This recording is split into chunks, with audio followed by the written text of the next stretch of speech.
All right, Shalom. I want to start off by giving all praise, honor, and glory unto Yahweh, Ba'ashem Yahushai, Ba'ashem Kakadash. Double honors to the apostles and the elders of Great Millstone that taught me this truth. And sincere peace, blessings, and salutations to you, Akim, across the four corners of the earth that are pushing this knowledge and truth and this sincerity. It's the brother Barzar from the GMS Arizona camp. And I want to speak a few words on the latest controversy, okay? The latest damnable heresy that's being spewed out of the mouth of some of these false leaders that are set up in the nation of Israel. And this is in regards to the false claim from Bishop Jephthah, I think is his name, from One Body, in his lecture, talking about Moses never split the sea, that never happened, that the sea was never parted when Israel passed through after the plagues hit Egypt. They fled out of Egypt. Pharaoh let them go, but then the Lord came back and hardened Pharaoh's heart and had him and his army turn after and go and pursue the nation of Israel that were set free from captivity of the Egyptians when they were fleeing into the wilderness, that when they were crossing the Red Sea, that miracle never happened, that there was no parting of the sea. So we're going to just go into Exodus. And I got a video from the beloved brother out there in LA. He posted a clip of, Esau, Edom, man. They perform a diligent search. They see what's written in these scriptures. They go and find these sites and dig up artifacts and prove it to themselves, carnally, whether or not the things written are true. They go and search these things out. They have the time, the money, and the resources to do it. And they do it. And so we're going to get that clip. And it's just, sooner or later, the Lord is going to stop the mouths of these men. Okay? They are going to receive a judgment for the things that they spew out of their mouths for leading Israel astray. They will be punished and judged for that. Yahweh Shem Yahushai is going to judge these men. But it's, it burns you inside that these men boldly, get in front of the Israelites, okay? Get in front of our people and make these claims with a straight fucking face. It's crazy. And it burns you up inside and it pisses you off. But we knew that these days would come, all right? And so let's open up in 2 Timothy's 3rd chapter.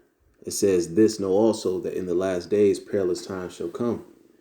For men shall be lovers of their own selves, covetous, boasters, proud, blasphemers, disobedient to parents, unthankful, unholy, without natural affection, truce breakers, false accusers, incontinent, fierce, despisers of those that are good."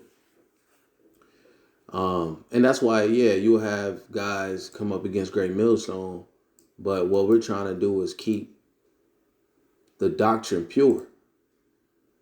So the Lord set us up in defense of the gospel, all right? So that we're giving it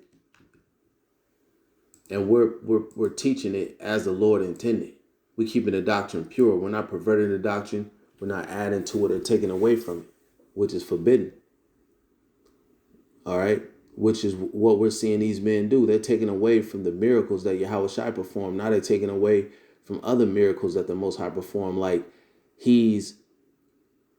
they're basically calling these miracles witchcraft, and like the Most High isn't able to do all things, like locking him into a box, locking Yahweh Shem Yahushua into some kind of man-made box where he's subject to the laws of of physics, of gravity. The Most High is above all things. You know, and that just shows you how simple-minded these men are. But reading on, it says, traitors, heady, high-minded, and we know that these men think highly of themselves. It says lovers of pleasures more than lovers of the Most High. And we're seeing that with some of these younger offshoot groups, you know, like Sakari, you know, with them, you know, making a party of the Passover, so on and so forth. This is what we're seeing from various pockets of leadership in Israel. All right. So it says, and this is the main point, verse 5, having a form of godliness, but denying the power thereof. From such do what? Turn away. And that's what Bishop Jephthah is doing. He's denying the power. He's denying the power of Yahweh Shem Yahushai by claiming, which is a false claim, which is a outright lie, that Moses never parted the sea. So let's check out the video. Listen to this man. Judgment is not gonna stop coming, man. That's right. It's gonna continue to get worse and worse. This dude's bugged out. The sheeps, man. It's gonna continue to get worser and worser. Come on, man. This dude can't even speak. He said, man, they ain't raising up the sheeps, man. The sheeps, bro. This dude bugged out and gone, man. Anyway. Hold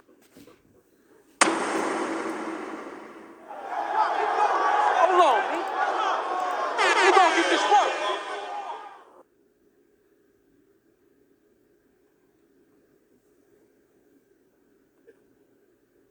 Giving our praises to the Most High and His Son, Yahweh Shai. Today's class, Moses never divided a Red Sea, but he rebuked a wicked nation.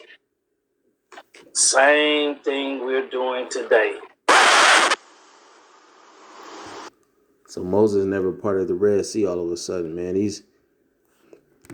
Let's get it.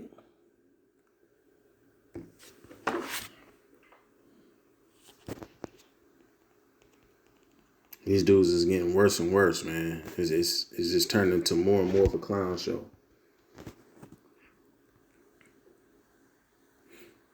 It says, but evil men and seducers shall wax worse and worse, deceiving and being deceived. And that's what's happening to Bishop Jephthah and his followers. You know, that's what's happening to the Shikari. That's what's happening to all these other groups, because their doctrine is impure. They came into this for another reason. You know, this is real agent activity, man, that's coming out of some of these groups. No. Mm-mm. Mm-mm. No. Hell no. No. I refuse. No. Moses did cross the Red Sea, confirmed by researchers after finding remains of ancient Egyptian army underwater. The Egyptian Ministry of Antiquities recently came across quite a revelation as they spotted evidence of the fact that the story from the Christian Bible which speaks of Moses having crossed the Red Sea might have actually happened in real life. The evidence here came to us in the shape of a very large Egyptian army having been discovered at the bottom of the Gulf of Suez. This army dates back to the 14th century BC and it matches the description in the Bible perfectly. The team was originally attempting to find Bronze Age and Stone Age artifacts and shipwrecks in the Gulf when they spotted the massive graveyard at the bottom of the ocean. Over 400 remains of humans were submerged here, as they all appeared to wear armor and have weapons attached to their costumes. You see, they found the remains of the humans. They found the weapons attached to the costumes. That was an army. That was the Egyptian army. All right, they got swallowed up after the Israelites passed through, and the Lord took away those east winds and allowed the sea to close back up and drown out the Egyptian army. And not one of them were left. Let's get it. Exodus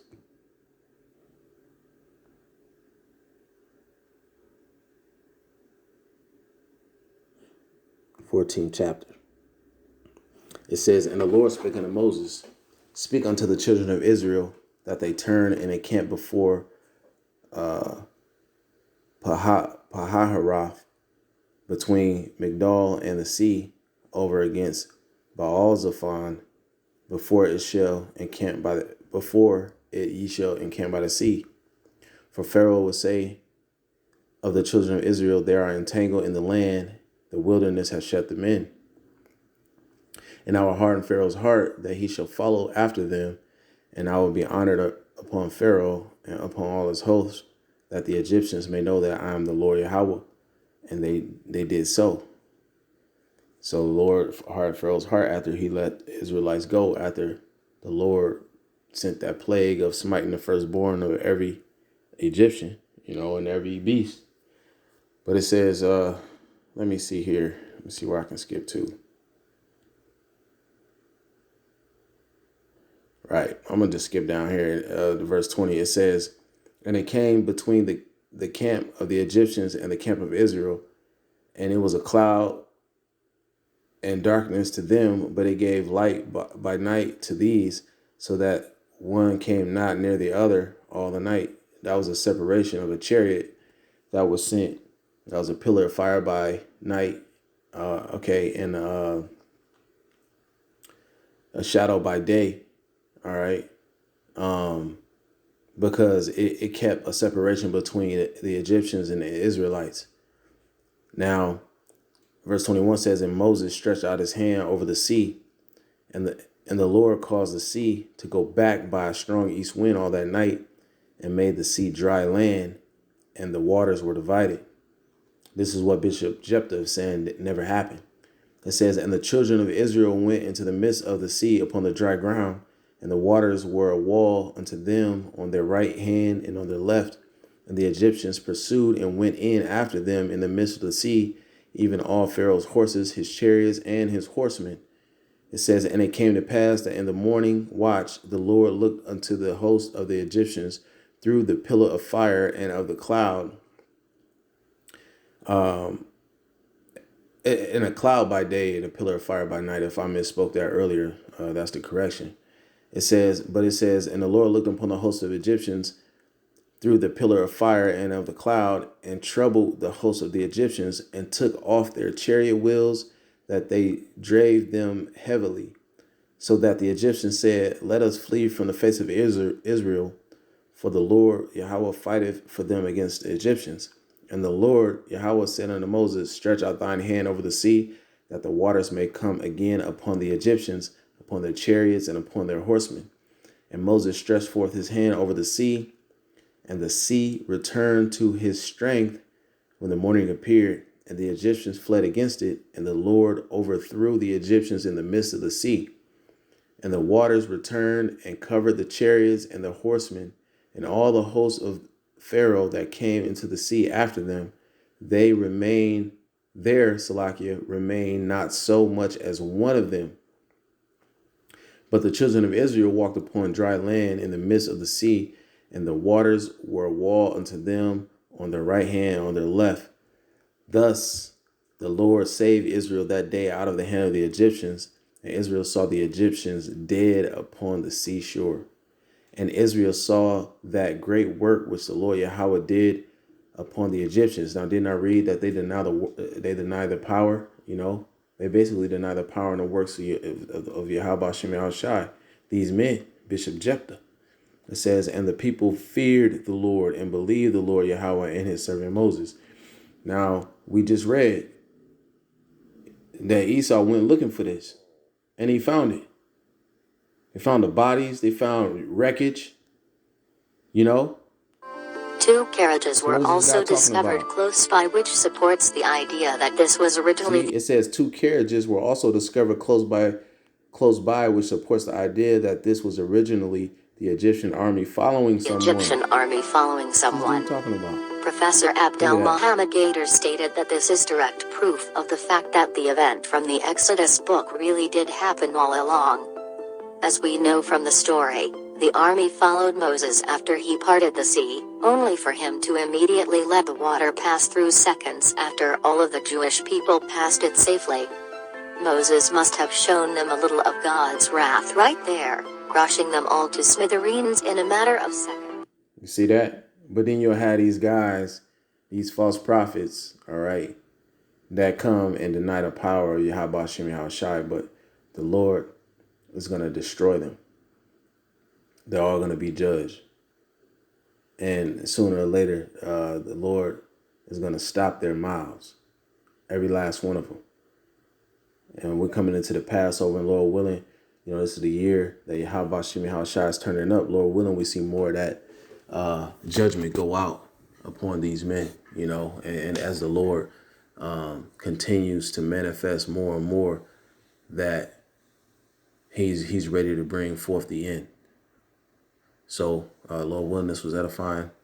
Just wanted to go over that real quick, man. The proof is out there. This dude is a false prophet, all right? And there's many others like him that are out there, and the Lord's going to deal with every last one of them. Till next time, shalom.